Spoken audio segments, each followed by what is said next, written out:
you tell us a little bit more about your experience opening up one of the earliest Bitcoin brokerages? What got you first excited about Bitcoin and why you decided to go that route? Yeah.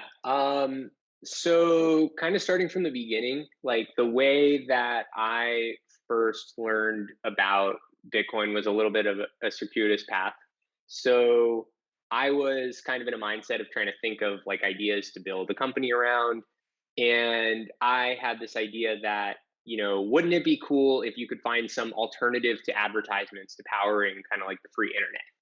And the idea that I had was, well, what could a user give you in exchange for the free content? And the idea was, well, they have computing power in the browser that they could trade, and maybe that's useful enough to actually justify giving you the content for free and not showing you advertisements.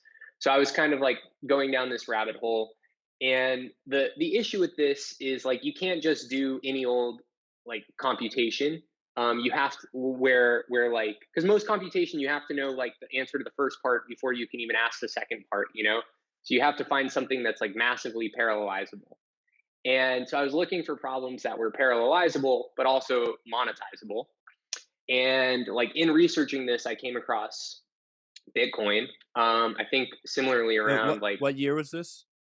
like 2012, I think, similar to Okay. you. Yeah, somewhere in there.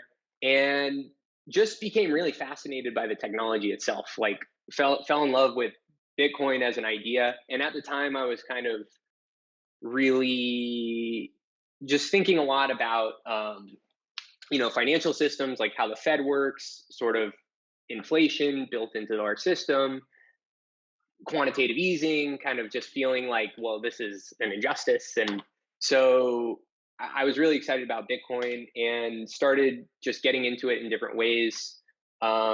Started building like arbitrage bots because there were just huge price discrepancies at the exchanges on those times. So you would see like 10% difference in prices. So you Hmm. could just like make a good amount of money circulating your money through these exchanges. And I was in college at the time too, so that was really nice for me. Started mining as well, like started doing Litecoin mining because that was still doable at the time on graphics cards. And yeah, I think I asked a question on Stack Overflow, which is like a popular question and answer forum, and I was like, "Where can you buy Litecoin?" And the question just blew up. It got like, I think hundreds of thousands of people were reading it. And so I just created a landing page for a website and was like, Litecoin exchange coming soon, and got thousands of signups for it. And so I was like, okay, now we build a Bitcoin exchange or a Litecoin exchange. Like, how hard could it be? Um, so that's what the beginning of like the reason to start doing this project was, and just started going down the path like, okay, well, how do you actually launch an exchange? Like, on the one hand, there's the technology side of it, like, okay, you need to build a wallet, you need to be able to source liquidity from somewhere, but you also need to interface with the actual financial system. You need to make sure you're doing this legally, and that's a really big headache. So yeah, at the time, the de facto understanding in the US was that if you wanted to be a Bitcoin exchange or brokerage, you had to follow what's called money service business regulation. And money service business it's a super onerous regulatory scheme because it's defined in every single state individually, and you actually have to apply in every state, and you have to put up different bonding requirements, go through different application schemes. So it's a real pain in the ass. So what we ended up doing was launching in Canada because they had a much clearer compliance framework for how you could go about doing this. We were able to find a payment processor in Canada that was willing to work with us. We were able to, source liquidity from Canadian exchanges, and we launched there. And then we also ultimately launched in a few states in the U.S. that did, have a clear framework for like doing this without the burden of going through this huge licensing process. So So yeah. I'm sure it's changed, but what states were the most friendly to your operation? Hmm. I can't even say I remember the exact list, but it was kind of like Wyoming. think Mhm. Nevada, um, Oregon. I don't remember. Don't like there were a few. Today, like most crypto companies have decided that a much easier approach is to actually go about getting trust licensing. So most of the big U.S. crypto firms are either trust companies or um, actually Wyoming is leaning into heavily into being like the crypto friendly state. So they've created a special banking charter that you can apply for as a crypto firm. Most of the times when you apply for a banking charter, you have to provide a business case for how you're going to lend money.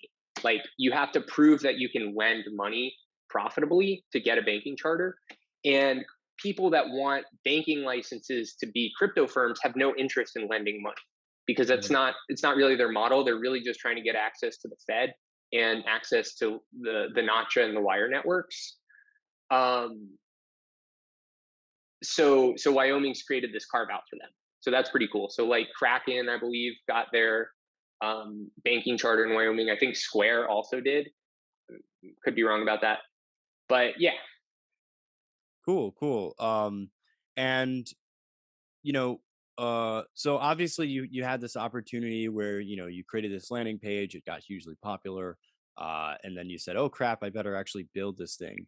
Um, at the time, did you have any kind of, let's say, ideological commitments to the idea of decentralized currency? Like, what was your conception of Bitcoin at the time?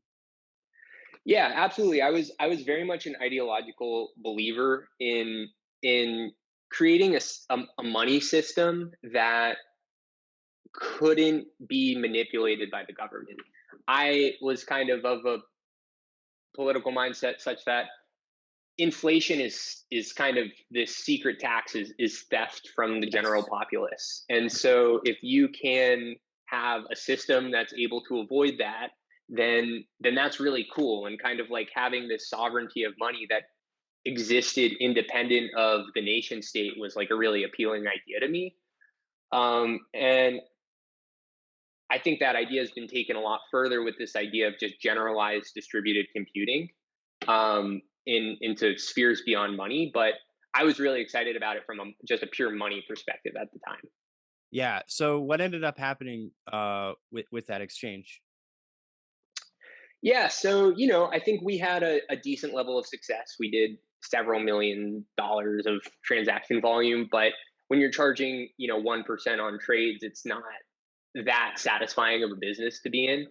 And what ultimately ended up happening was Coinbase raised $100 million and entered the Canadian market. And we just didn't see a viable path forward. I mean, in retrospect, I think had we just stayed at it and held on to any reasonable amount of cryptocurrency, it would have turned out great. But hindsight's 2020. Yeah. So we ended up just putting it out there that we were wanting to sell the business and found a buyer and were able to pay back our investors and profit a little bit.